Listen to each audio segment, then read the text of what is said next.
If your footage looks too sharp, too choppy, or just weird in motion, it's not your camera, frame rate, or color grading, it's the shutter speed. And this is one of the easiest ways to make your footage look cinematic, whether you shoot on a professional cinema camera, a GoPro, or even a phone. Now let me show you what I mean. So this is the screen of my phone, and I will go to Pro Video to show you how the phone reacts to different conditions. My shutter speed now is automatic. And as you can see, depending on the brightness of the scene, the phone tries to keep a good exposure, but also destroys motion in the process. And that's why people think that 24 FPS is bad and 60 is better, because it consists of more frames, so it hides the problem better, but it's still there. So let me show you what shutter speed actually does. Each video consists of frames, in my case 24 frames, and they are shown in 1 second. But each of those frames aren't perfect photos, they have motion blur in them, and the shutter speed controls how much of this motion blur is in each of those frames.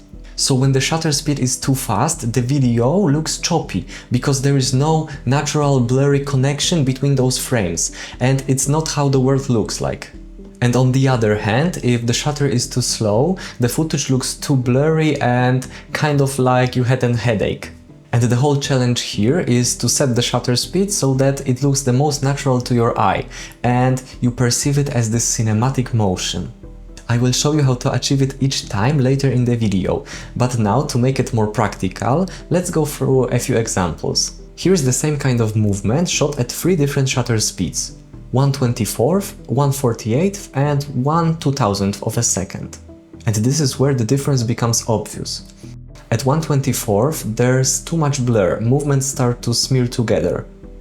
At 1/2000th, however, the opposite happens. Everything gets too sharp, too crisp and just not natural.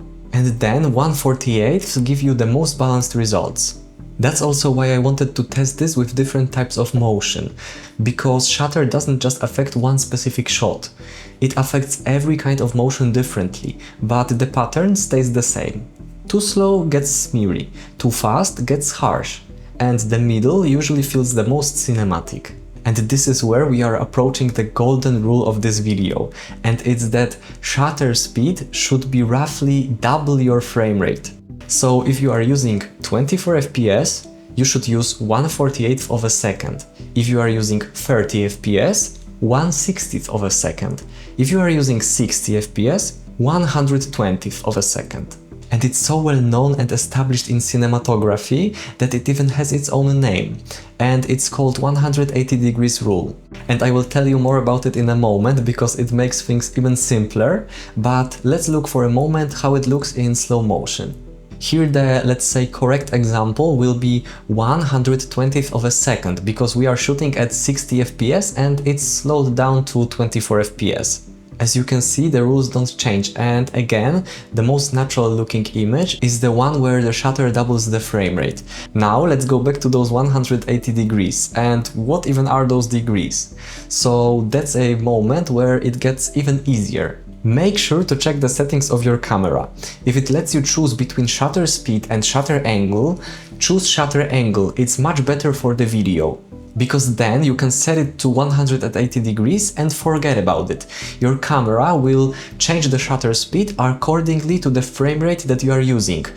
Now obviously, when there is a rule, we already start thinking about breaking it. And yeah, it sometimes makes sense to break this rule. For example, in sports, action, or something like skiing on a GoPro, you might want to choose a higher shutter speed, because you might want to be able to freeze the details and capture everything perfectly than to have cinematic motion. But the most important part is that you know what is the rule and you choose to break it, and not just break your footage by not knowing the rule. And on the other hand, when it gets dark, your camera might do exactly the opposite. So it might slow the shutter very much so that it has more light to capture, but then the footage looks very blurry. Look at my example from the GoPro. Here I have auto shutter and the movement looks very smeary with every step that I take. Now you know what the shutter speed is, what is the difference, and what is the golden rule. So I encourage you to now pause this video and go to Pro Video settings on your smartphone. That will be the easiest. Then change your shutter speed to double your frame rate and lock it so that it doesn't change. And you might run into a big problem. The image will be completely overexposed and completely not usable. But don't worry, there is a way to fix it. This one in particular will be ND filter. That's a filter that limits the amount of light that goes into your sensor. To make it simple, think of it as sunglasses for your lens. And putting those sunglasses on your lens lets you record even in bright daylight, keeping this natural motion. I will make a separate video about ND filters because it's a next step after understanding shutter.